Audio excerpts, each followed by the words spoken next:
Oke, selamat malam. Salam selamat malam semua yang diberkati oleh Tuhan kita Yesus Halo, Kristus. selamat malam, Salam Pastor. semua. Ya. Satu kesempatan penting kita bisa belajar dari eh, eksposisi kitab Zakaria. Ya, Em, saya percaya banyak narasumber yang sudah berbicara, memaparkan ide-ide, gagasan-gagasan, mengekspos semua hal yang Tuhan berbicara dalam konteks Perjanjian Lama. Saya percaya bahwa Perjanjian Lama merupakan sebuah em, kitab, ya, Old Testament, yang dimana kita diajar untuk mengerti karena kitab-kitab nubuatan yang kita belajar banyak supaya kita bisa menangkap apa maksud dan tujuan Tuhan secara luar biasa. Saya akan share materinya dulu. Ya, dari kitab Zakaria.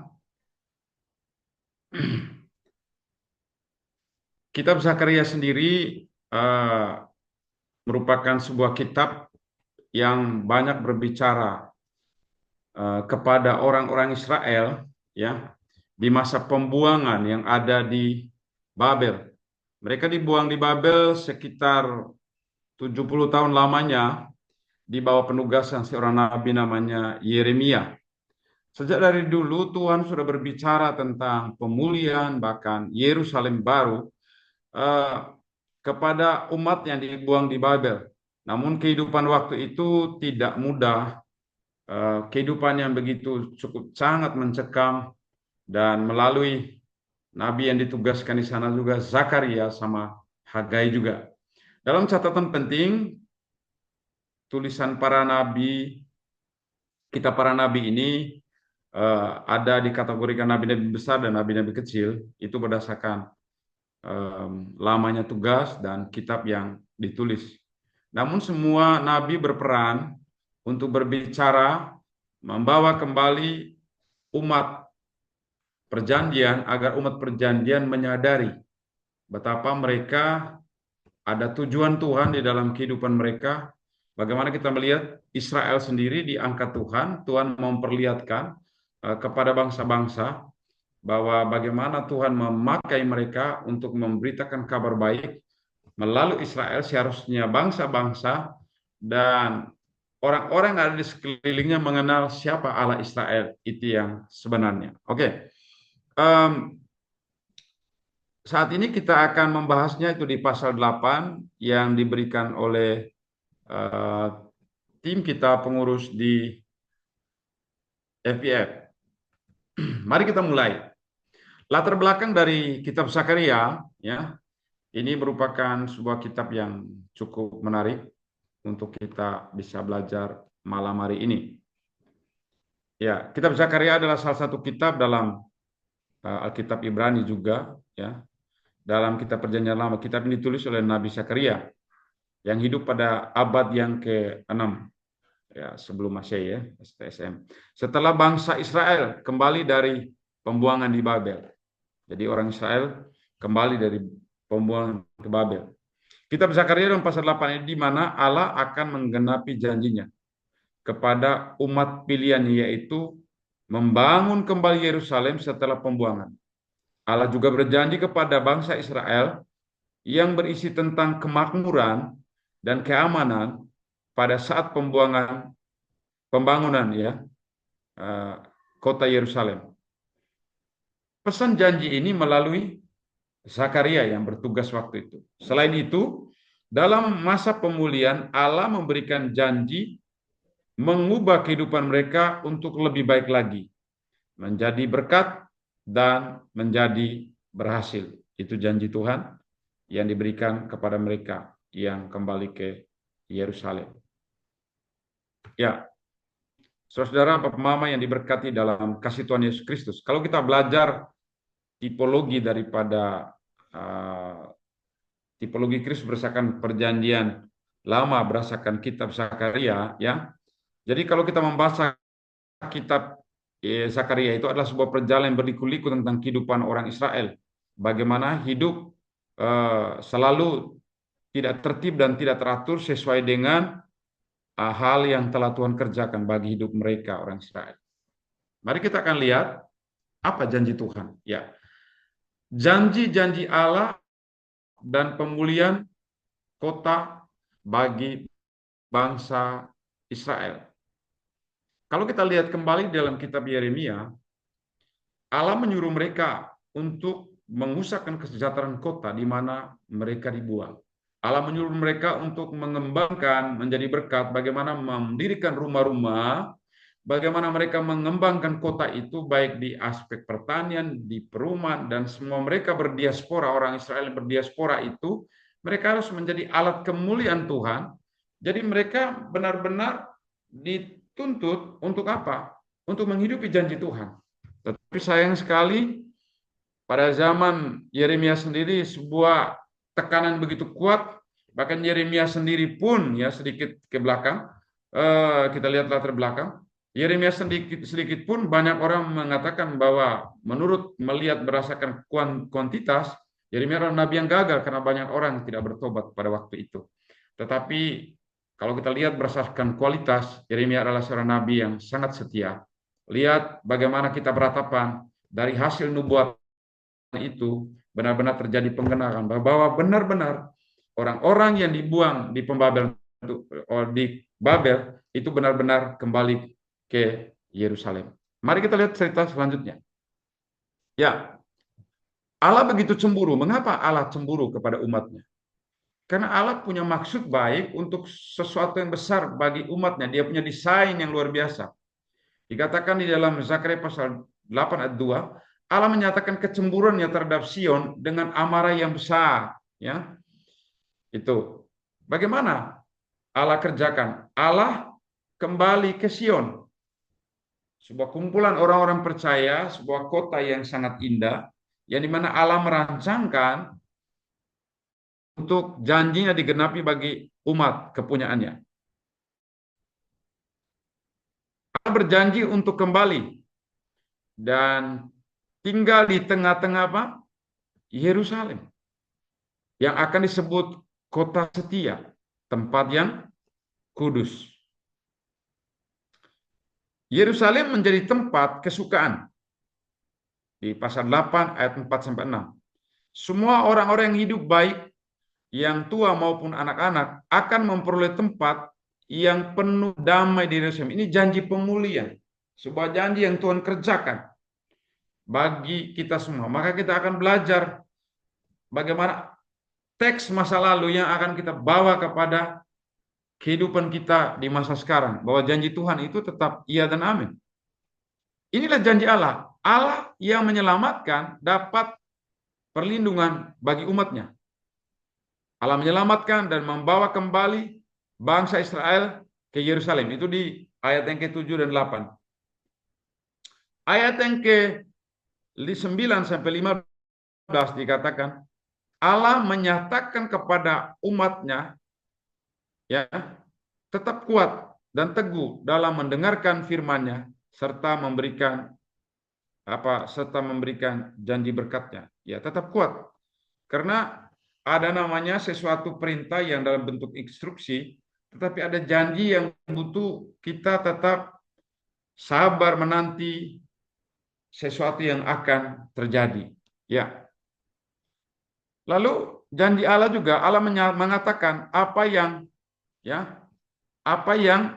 benar-benar dan melakukan firman-Nya. Allah benar-benar melakukan firman-Nya.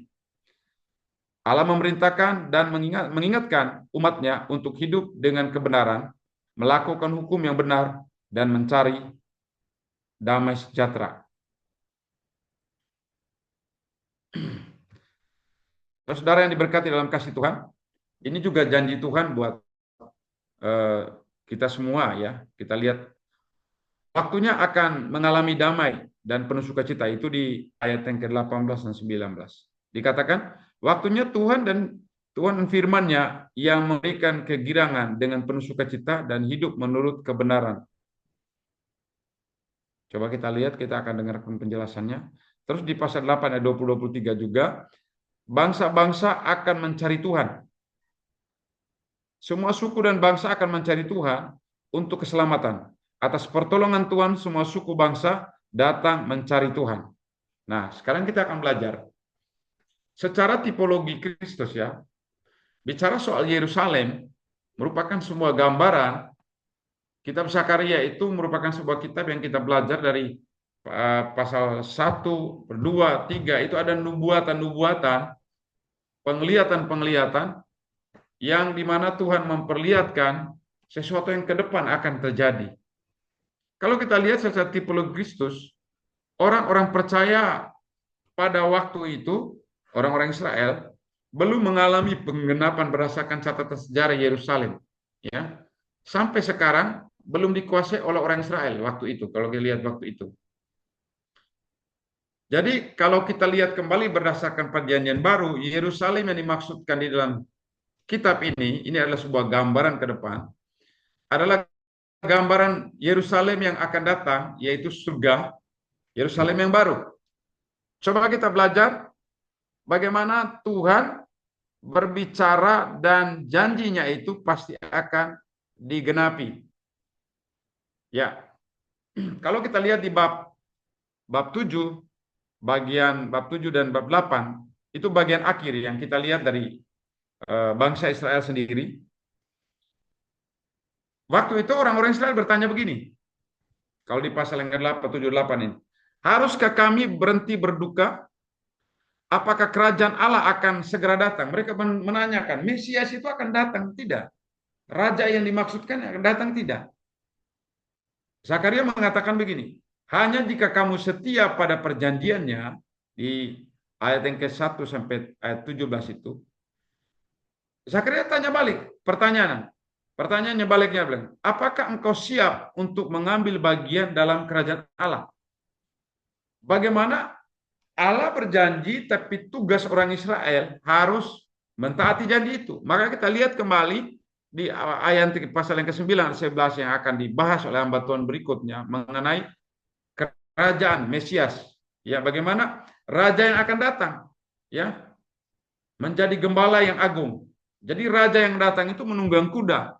Makanya dikatakan bersorak-sorak di Yerusalem, lihatlah rajamu datang.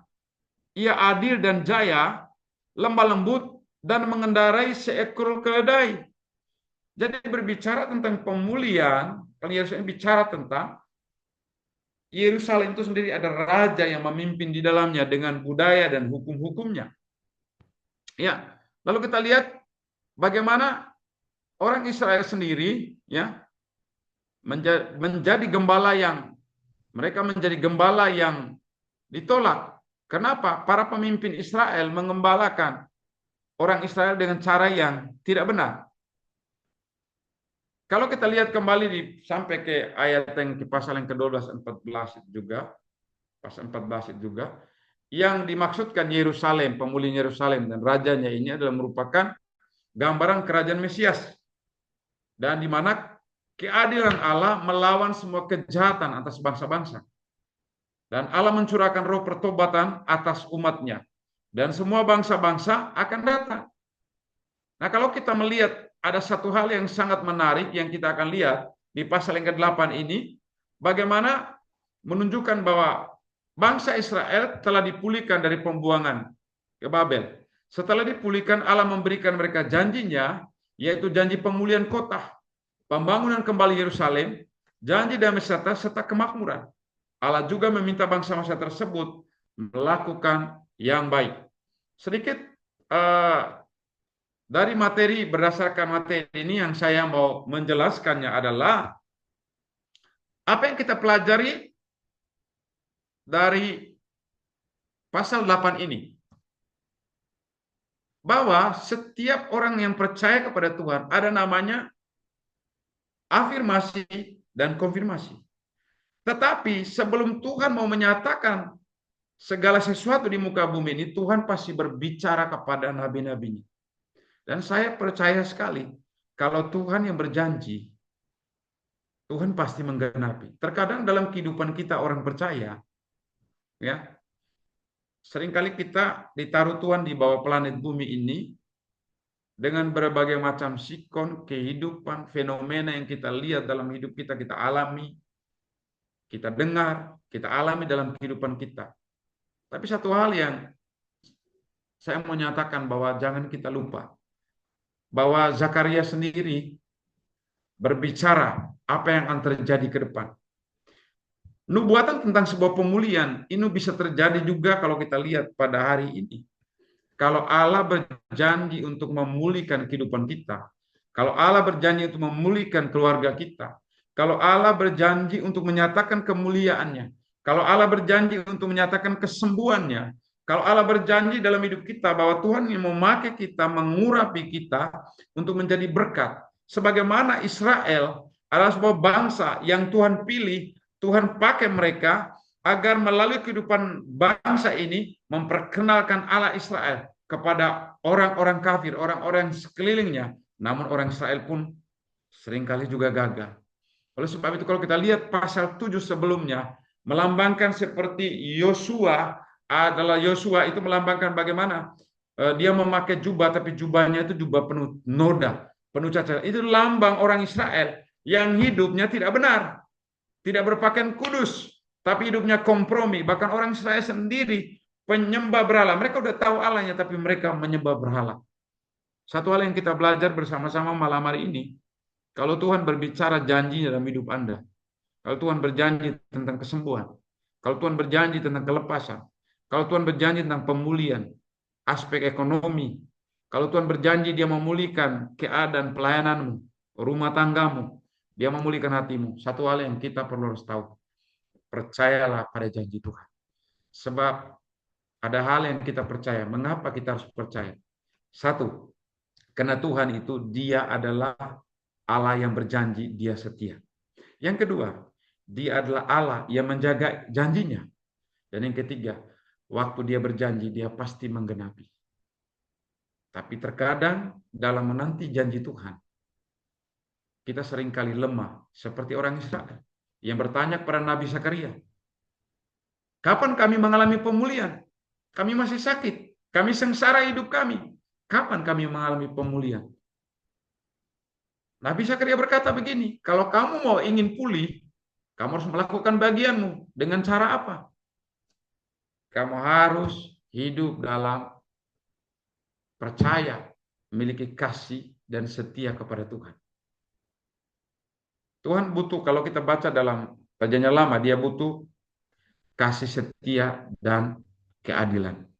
Oleh sebab itu dalam kehidupan kita, kalau kita melihat ya kejutan janji Tuhan, berkat-berkat anugerah Tuhan akan mengalir dalam kehidupan kita. Bukan bicara soal materi saja.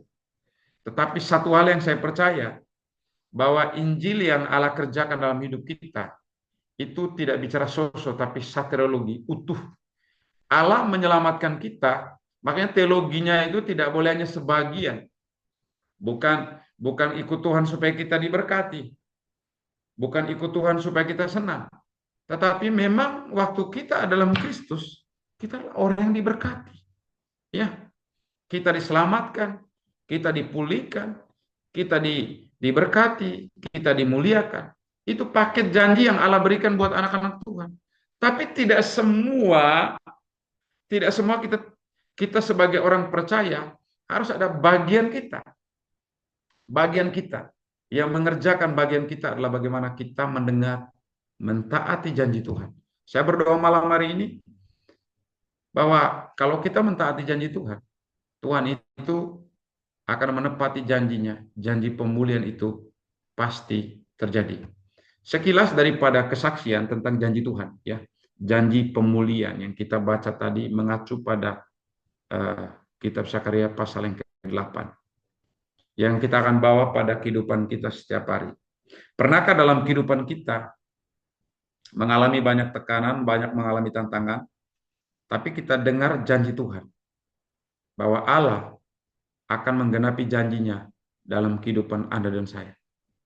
Tapi antara janji ini dengan waktu, ini kita seringkali bermasalahnya di sini. Dalam hal menanti janji Tuhan kita, terkadang kita seringkali lemah di situ. Seperti Abraham juga kisahnya sama, ya. Tetapi eh, pelajaran berharga yang kita akan belajar malam hari ini, bahwa Tuhan adalah Tuhan yang berjanji, Tuhan yang setia. Ya, satu ketika ada seorang anak Tuhan yang sudah percaya Tuhan, saya muridkan dia, dia udah baptis, terima Yesus, dia dibaptis, dan proses hidupnya cukup berat, ya, karena suaminya Muslim, cukup berat proses hidupnya. Dan satu ketika dia putus asa, dia berkata, kok hidup saya begini-begini saja. Tapi setiap kali dia melakukan apapun, tiba-tiba dia ingat itu janji Tuhan. Loh, saya ini ikut Tuhan, kok anak-anak saya ini kok tidak jelas ya.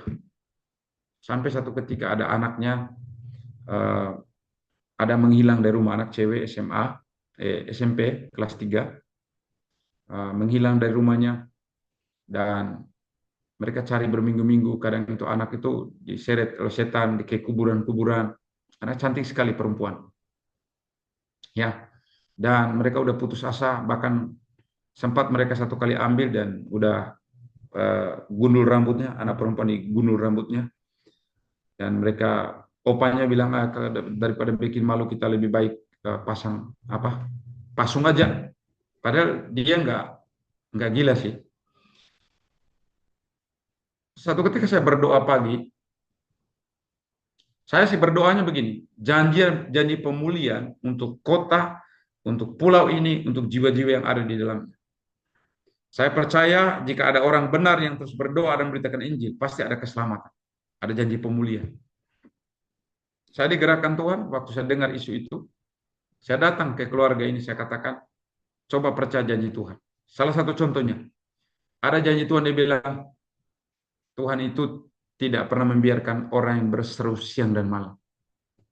Ada janji Tuhan juga bilang, minta maka akan diberi, ketuk maka pintu akan dibuka. Ada janji Tuhan yang mengatakan bahwa dia setia. Saya kuatkan mereka. Terus ada janji Tuhan yang mengatakan, Roma 8, Allah turut bekerja dalam segala sesuatu untuk mendatangkan kebaikan.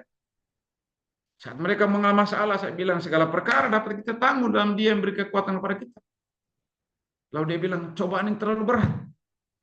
Lalu saya kasih tahu dia 1 Korintus pasal 10 ayat 13. Pencobaan-pencobaan yang kamu alami adalah pencobaan biasa. Tidak lebih kekuatan. Waktu kamu dicoba, Tuhan berikan jalan keluar. Fokus pada jalan keluar, jangan pada masalahnya. Ayo percaya janji Tuhan. Imani bahwa Tuhan itu setia. Ayo berbaliklah. Janji Tuhan juga jika kita bertobat, berbalik kepada Tuhan, merendahkan diri, bertobat dari jalan-jalan kita, mencari wajah Tuhan, Dia akan memulihkan keadaan kita. Itu janji Tuhan. Maukah kamu percaya? Kalau kamu percaya, kita berdoa. Berdoalah kami. Kami berdoa.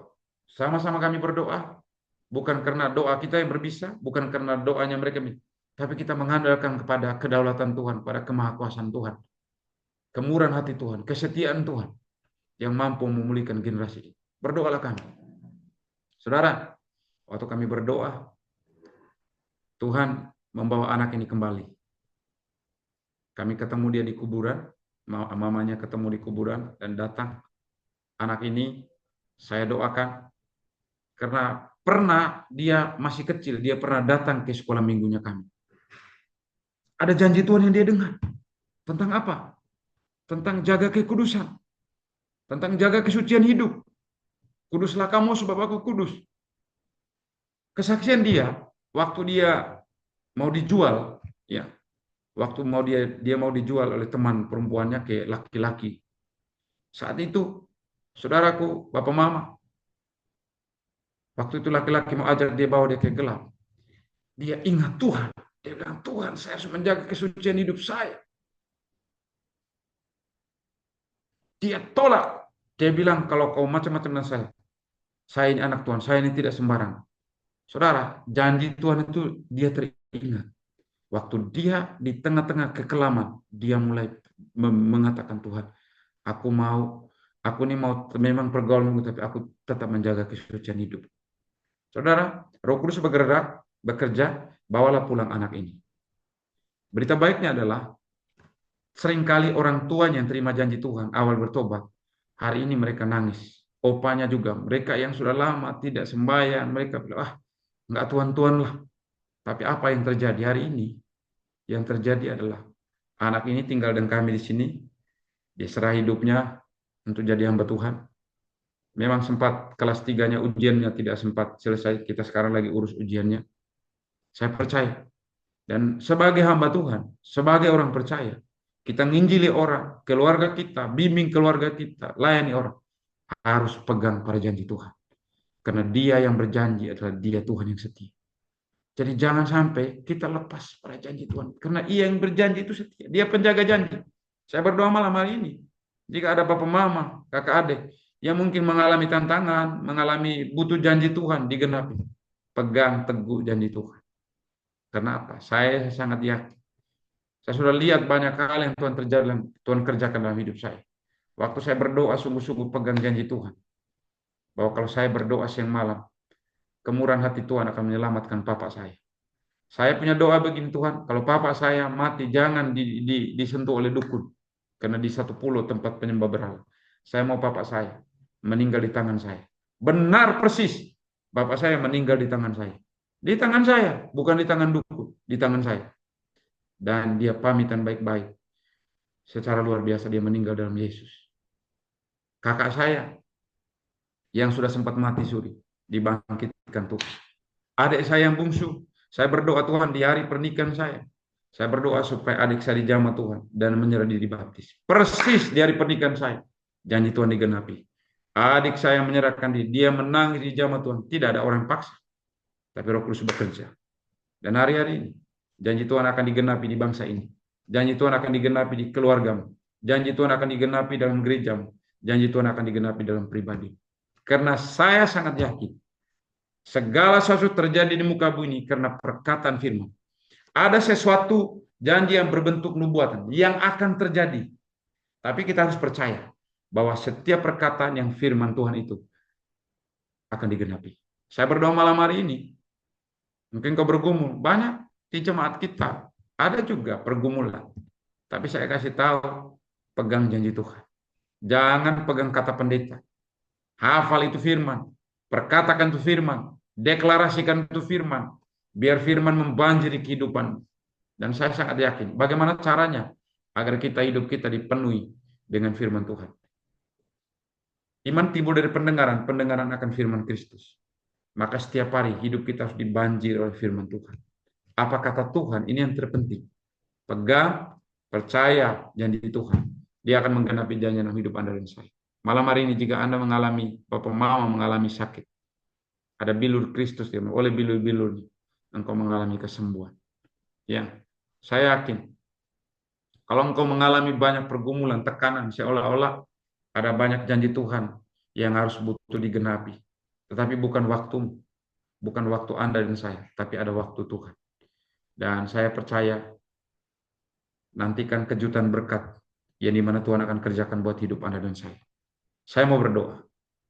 Allah Roh Kudus, malam hari ini hamba minta kepadamu, sebab bagimu tidak ada yang mustahil. Setiap rekan-rekan sahabat kami yang lagi menantikan janji pemulihan, sebagaimana orang Israel kembali dipulihkan Tuhan. Mereka yang berdiaspora kembali ke Yerusalem. Dan waktunya Tuhan menyatakan kasih dan keadilan. Kami juga berdoa hari ini. Anugerah Tuhan mengalir atas sahabat-sahabat kami yang sakit Tuhan jamah dan sembuhkan. Yang mengalami pergumulan, tekanan hidup, persoalan. Allah menjamah dan memberkati. Kami percaya fokus kami bukan pada masalah tantangan, tapi fokus kami kepada jalan keluar. Karena kami percaya waktu Allah berbicara, kami pegang janji. Waktu Allah berbicara, kami percaya semua firman yang keluar dari mulut Allah tidak akan pernah kembali sia-sia. Hamba berdoa malam hari ini, biar setiap kali dibukakan firman Tuhan, bahwa firman-Mu membuat kami mengerti, firman-Mu menguatkan kami. Kami ucap syukur kepada Tuhan malam hari ini. Di dalam satu nama Yesus Kristus Tuhan, berkati keluarga besar FBI. Apapun yang kami kerjakan dibuat Tuhan berhasil. Nama Tuhan semakin dimuliakan, dipuji, disembah. Besok kami akan beribadah, hamba Tuhan akan melayani, berikan kesehatan, kekuatan. Gairah Roh Kudus terus mengalas kami. Sehingga kami melayani bukan kekuatan kami, tapi pekerjaan Roh Kudus. Janji pencurahan Roh Kudus. akan dicurahkan atas pribadi kami, keluarga kami, gereja kami, bahkan bangsa Indonesia. Terjadi transformasi, terjadi revival atas bangsa ini. Dalam otoritas Bapa, Putra, Roh Kudus. Kami berdoa mengucap syukur. Haleluya, haleluya. Amin. Amin. Saya kembalikan pada Ibu moderator. Tuhan Yesus